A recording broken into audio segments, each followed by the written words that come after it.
Slender Man has become something of a horror icon over the past 10 years, spawning a web series, online stories, more games than you could possibly imagine, and finally this year, the Slender Man movie was created. Today, I'm going to be taking a look at why it failed, what could have been changed, and whether or not it's simply too late for that lanky bastard. If you enjoyed today's review, please do leave it a like and subscribe if you'd like to help support me and my channel. Thank you so much. Let's get to it then. The Slender Man character was created by Eric Knudsen in 2009. This was for a photo contest on the Something Awful internet forum. The idea was to create these interesting paranormal images, and in my opinion, Eric Knudsen's original photography is fantastic. It's very subtle in the way that it creeps you out, and I think it's brilliant. It started off simply as the photos themselves, but then captions were added. The first caption says, "We didn't want to go, we didn't want to kill them, but its persistent silence and outstretched arms horrified and comforted us at the same time." 1983, photographer unknown, presumed dead. The quote under the second photograph read, "One of two recovered photographs from the Sterling City Library blaze, notable for being taken the day which 14 children vanished and for what is referred to as the Slender Man. Deformities cited as film defects by officials. Fire at library occurred 1 week later. Actual photograph confiscated as evidence." 1986, photographer Mary Thomas, missing since June 13th, 1986. So, I've been quite the fan of Slender Man for a fair while now. I think the character's really interesting. I think the original photos are fantastic. The Marble Hornets web series is brilliant, and I'll put a link to that in the description. That was a fan project, and it's a YouTube web series with over 80 entries designed as a sort of documentary on the Slender Man character. I think it's very subtle in the way that it was created. They use a lot of distorted audio, and sometimes the audio cuts out to signify a presence of Slender Man. It's done in a really excellent way, and what they've done is they've used the visual medium to create something realistic, and I think that's fantastic. And I'm going to be discussing subtlety and that kind of thing once we get to the review.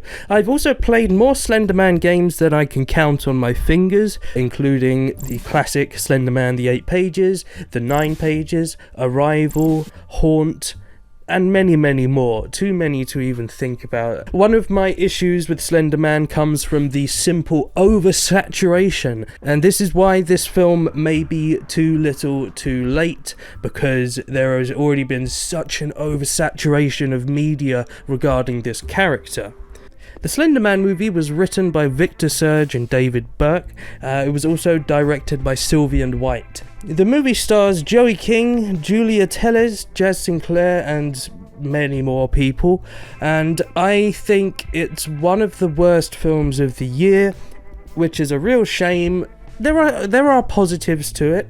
I'm not going to lie, there are positives, but they are incredibly minor compared to the glaring problems, and we'll be getting onto those in just a moment. Throughout this review, I'm going to be talking about reasons why this film failed, but those reasons also transcend into pretty much every other mainstream Hollywood horror film that exists today. As I've said many times before, how many really good horror films do you get in a year? 1, 2? Maybe if you're lucky, 5 at max, and I'm not at all exaggerating when I say that. Yes, you will get maybe 10 to 20 good horror films in a year, but I mean really good. And it's very rare that any of these come from mainstream Hollywood horror films. We have series like the Ouija films, we have the Paranormal Activity series. These are all dreadful films. We have the Insidious films, the first of which I thought was pretty good. The second, third and fourth are just bad, they're not good. The Conjuring 1 and 2, I liked both of them, but then Annabelle came along and it had to go and ruin that. The second Annabelle film wasn't that bad actually. I thought it was a lot better than I expected it to be, but then we have The Nun. I haven't seen that yet. I'm going to watch it, but not because I think it's good, because I think it's going to be really, really god-awful. So, I watched the Slender Man movie, and I took a lot of notes. a lot of notes. And we'll be going through those notes as I explain what I found good and bad about this film. First off, let's go through the plot. The plot is based around a group of young girls who summon Slender Man and get into some trouble. They start off by getting together for a sleepover, and this is the most unrealistic group of young girls I think I've ever seen depicted in a movie. It's insane, and yes, I mean, what do we expect when this is the kind of person that made the film? Sorry, you have no concept of young girls and what their interests lie in. And if you're making a film based around a group of young girls, you would have thought you'd done a little bit of research, just a pinch, just a smidgen. So this group of young girls, they get together and they summon Slender Man. Why do they summon Slender Man? Oh, because apparently the boys that are getting together are also doing that. It's like, what? Oh, the boys are doing it, so we'll show that we're cool and we're not afraid and we can do it too. Well, look where that got you, you buffoons. So they summon Slender Man, and later we find out that the boys didn't even do it, they were too scared to. So the way they summon Slender Man is by watching this video online, and instantly I'm like, oh, this whole film's going to be a rip-off of The Ring, isn't it? And yes, it absolutely is in every single way. It's pretty ridiculous, actually. So they watch this video, which is such a rip-off of the video in The Ring, and after this, they all feel very strange, and they're clearly scared by it, but don't really want to mention that to each other. That scene I kind of found okay, because it was very clear that they were frightened by it without really saying anything, so that was okay. So after this, they start having weird dreams and hallucinations, and they're all a bit timid and scared of mentioning it to each other, and this is something I've seen in a lot of horror films, you know, they don't want to admit to each other that there's something clearly wrong. This has happened in films like The Ritual. You had this same instance where they all had these weird dreams but didn't want to admit that it was there's clearly something wrong happening. So after school, Katie is one of the girls, and she gets left behind because they're a group of idiots and they just didn't notice that their friend wasn't with them, and because of their stupidity, Katie gets lured into the woods by Slender Man and disappears for the rest of the movie. This actor is the best actor out of this group. In fact, it goes from the best actor to the worst actor in terms of who gets taken first, which is a shame. It really is. By the way, guys, I'm going through some dental treatment at the minute, so you may notice that I'm missing teeth. Just ignore it. I could be wearing a mask right now, but I don't know, it feels like it subtracts from what I'm saying, because film's something I have a big passion in, so just ignore it. And after this, the rest of the film is basically them trying to get their friends back. It's a very similar thing to The Ring, researching online, trying to find out the best solution, with all these forums that happen to have so much information on Slender Man. It's all ridiculous. And the film ends with basically all of them being taken by Slender Man. Right, let's talk about the positives. There are only a couple. One of them is the sound design. I quite like the sound design. I think they do a good job. There are a lot of sound effects resembling branches being broken, snapping of twigs, that kind of thing. I don't know why Slender Man is now someone that just lives in the woods. It's like most of the times they went to interact with Slender Man, it was in the woods. And I'm not sure what that's about. I know some of the games were set in the woods. So, along with that, the music spans from being stuff that I really quite enjoyed and didn't expect to hear in this kind of a film, to being very generic, bland, spooky music. That's one good thing. Another good thing is that there is some creepy imagery in this film. It's very much few and far between, and if you've seen the film, you might be laughing at me saying that, but I think there is some creepy imagery in the film. But there is also some of the most laughable, stupid, goddamn imagery I've ever seen in a horror film. I don't know what they were thinking. I don't know what the hell they were thinking. In one scene, one of the girls has this guy around, and she's trying to kind of forget about Slender Man. So they end up making out, and then she starts hallucinating that his head is like shaking around at 1,000,000 miles an hour, and he's just going, ah! It's the most ridiculous thing I think I've ever seen. It's so stupid. It's just so stupid. So, the characters, the 4 girls, what are they like? How was their acting? Awful. What characters? It was girl 1, girl 2, girl 3, and girl 4. What were the traits of these girls?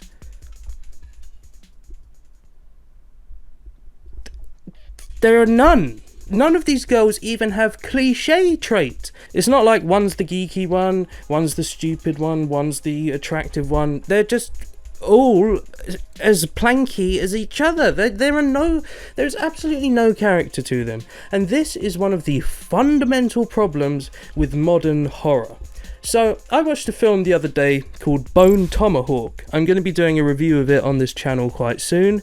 If I had seen that sooner, I would have put it on my top 10 horror films list, but I had only just seen it. A lot of people complain that it's quite slow at the start, and I don't know what people mean by this. It's not slow. What, you mean because there aren't 20 jump scares in the first hour? Is that why it's slow? Because someone gets shot, some people get murdered? Is it because most of it is dialogue based? The thing is, that first hour is there to build up these characters, to build up what defines them, and to get us to relate to them and to become attached to them. This makes the third act one of the most suspenseful and tense third acts I've ever seen in a horror film. There is so much purpose to building up those characters, for them to have this dialogue, this back and forth that defines each of them and makes us grow attached to them. This is what so much modern horror is missing, and this film's a great example of it. Whenever scary stuff or bad stuff started happening, I was like, why should I care about these characters? Because I don't know them. I don't know who they are. Why should I relate to them? That's one big problem. Another massive problem is that it is filled with these dream sequences, these hallucinations. Most of the scares are from the girls hallucinating that they're seeing Slender Man. After this happens 2 times and you know what's happening, that means that none of the rest of the scares have any impact, because you know that it's not really happening. So it's like, again, why should I care? Another fundamental flaw of modern horror. These dream sequences, that is a cheap, lame tactic to scare the viewer, because it's not really happening. You see the scare, the person wakes up and you're like, oh, lame, pointless, you've just wasted a minute of my life because it has no impact on the film. So these guys should have character. They should have this back and forth that defines them. Right, the dialogue. The dialogue is so awful. It's so bad. It's so bad. Porn? Yeah. This one's from our perspective. I don't want to see that. For sure. Do you think she likes that? Oh my god! This person does not understand young girls. He has no clue. They talk about the stupidest things, and they speak in this they speak in this manner that young girls don't speak in. Saying like, oh, that is so messed up, yo, dog. That's ridiculous. Oh my god. So this guy has no concept of young girls, but all you have to do is talk to some young girls. That's all you have to do. The actors are also really bad. They're not good, but I can't blame them entirely because they didn't really have anything to work with. I completely understand that. When you don't have the right direction, how are you supposed to give a full performance? How are you supposed to portray a character when you don't have a character? So I don't blame the girls. A couple of them I've seen in other films and they've been perfectly fine. In fact, one of them was in The Conjuring and she did a much better job in that film because James Wan directed it and he knows how to make horror films. As much as there are a lot better horror films than the Conjuring films. I really enjoy them. I think they're very good. They don't have these stupid over-the-top jump scares. They have a lot of subtlety, a lot of suspense, and that's great. So the scares in this film, is it scary? Well, no. The film isn't scary because the director doesn't understand pacing. He doesn't let things build slowly. There is always ambient music playing. If you want to have a suspenseful moment, you need to quieten things down and bring it to a realistic level. The reason why the car chase in The Dark Knight is so goddamn intense, it's because there's no music, so it's very real and you feel like it's really happening. So the pacing is really off. The director doesn't give enough time to each scene, so you aren't able to become frightened. As well as that, you have these ear-destroying jump scares. The only reason these jump scares are frightening is because they play an incredibly loud noise when the scare happens. They mix the audio so loud that your natural instinctive reaction is to jump. Because that's built into us. We're made to react to sounds like that because of primitive instincts. That's not frightening, that's not scary, that's startling. A lot of horror producers these days don't understand that isn't scary. It's just annoying and it's startling. A lot of horror games have the same issues, but I can let games off a little easier because it's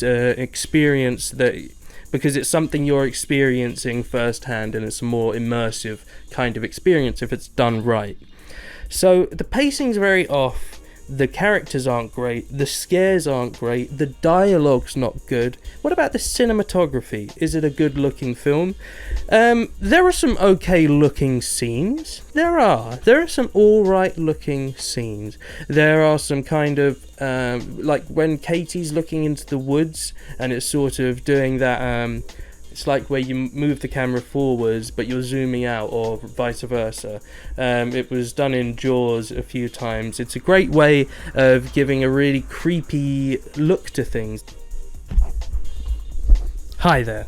Sorry, it's now day 2 of recording. It's set up a little bit different, so the shadows shouldn't be so overbearing. Okay, so another major problem with this film is the way they find out information about Slender Man. It's the laziest horror trope, and it's done time and time again. All the information about Slender Man is on the internet. They find out everything they need to through the use of the internet, and then at one point this girl randomly gets into contact with the main characters and is then feeding them exposition on how Slender Man works. How lazy is that? Just a random character just sending text messages literally with information about him. You see this in tons of films. The Bye Bye Man, go to the library, oh, there's all the information I could possibly need on this character.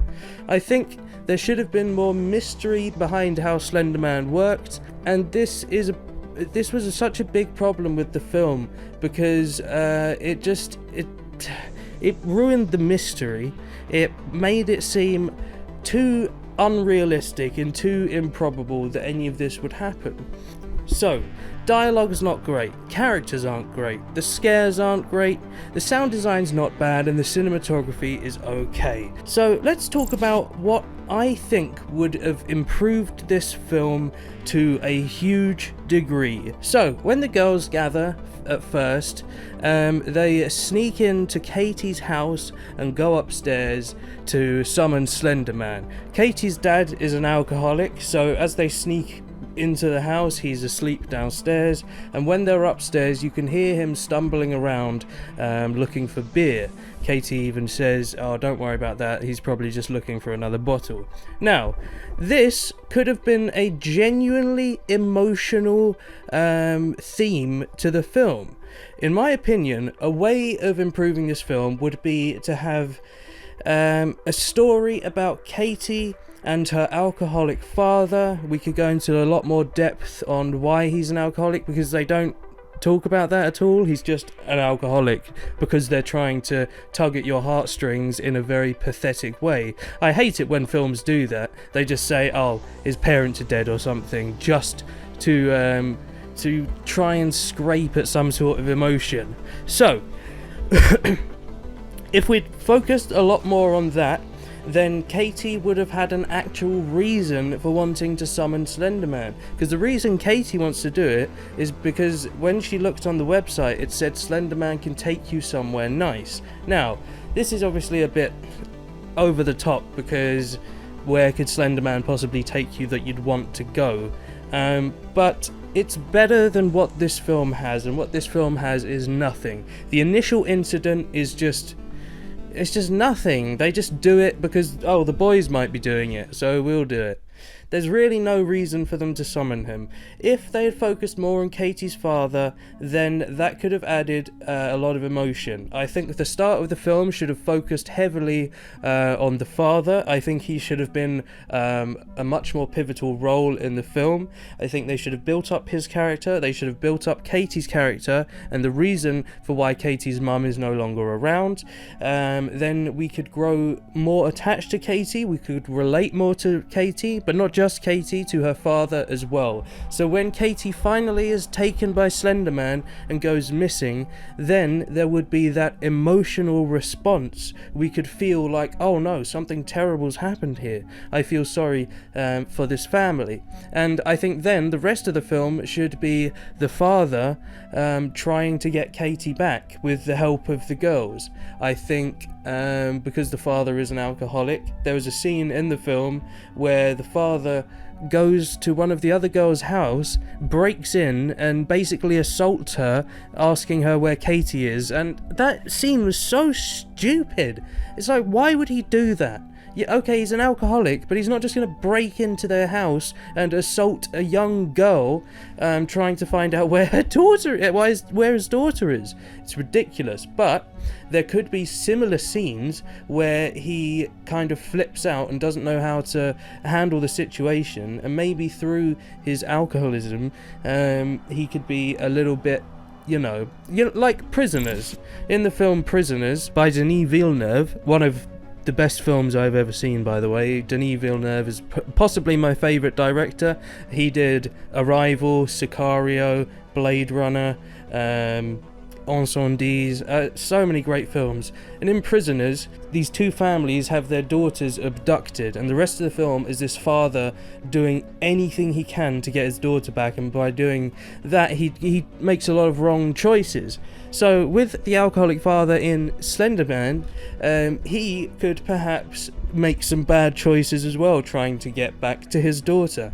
Now, whether or not he would actually end up finding her, I don't know. Another way of improving it then would be to have more interesting interactions with Slender Man.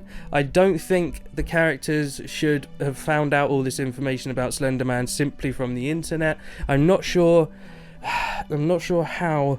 See, I mean, I'm not the director, I'm not the writer, these are just some of my ideas. But in terms of the scariness, I don't think there should be these hallucinations. One interesting thing they did in the film was that the Slender Man would literally, like, FaceTime the characters, and so she'd be looking at the phone, but the phone would be from the perspective of Slender Man coming towards one of the main characters. And I thought, it's a bit quirky, but I kind of liked that. I thought that was pretty cool, and it did feel suspenseful and creepy because you can see him coming closer and closer and closer. I thought that worked okay.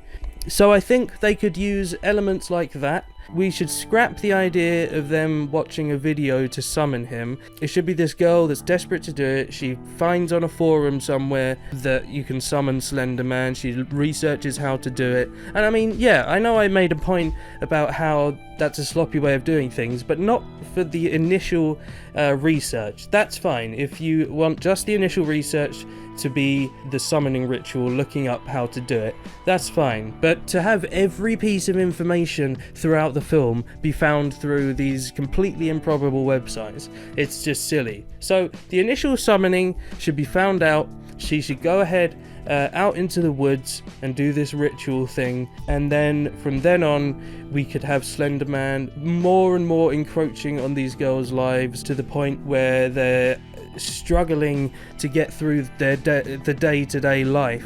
A bit like how the ghost worked in Hereditary.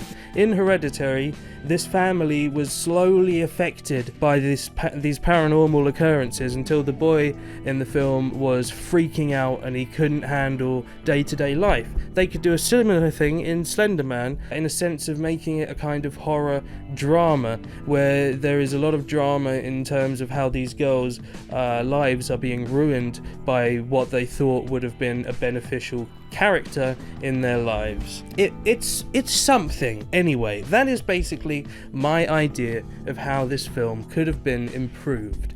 So another thing I wanted to talk about is it simply too late for Slender Man? I mean, this is 10 years after the initial creation of the Slender Man character. In my opinion, the whole Slender Man thing is very much oversaturated. The amount of games that have been created around Slender Man, and Slender Man has very much been an internet icon, an internet character. Basically, he only exists through the internet as a photo contest at the start on the Something Awful website. Then he was in loads of indie games only available on the internet, and then you have YouTubers like PewDiePie and Markiplier playing all of these games with the Slender Man character in it. You have the Marble Hornets, which is a web series. So the main people that would be interested in Slender Man are those that use the internet and have found him through the internet, and that's where it's completely oversaturated. So through that, I think the people that have a genuine interest in Slender Man may be a bit tired of seeing the character at this point, which I do think is a shame, because I think there could have been a good Slender Man film. I really do, because I think Slender Man could be an incredibly scary character. So, sorry, I was starting to ramble a bit towards the end there, my points were kind of all over, but I hope you found my ideas on how this could be improved quite interesting.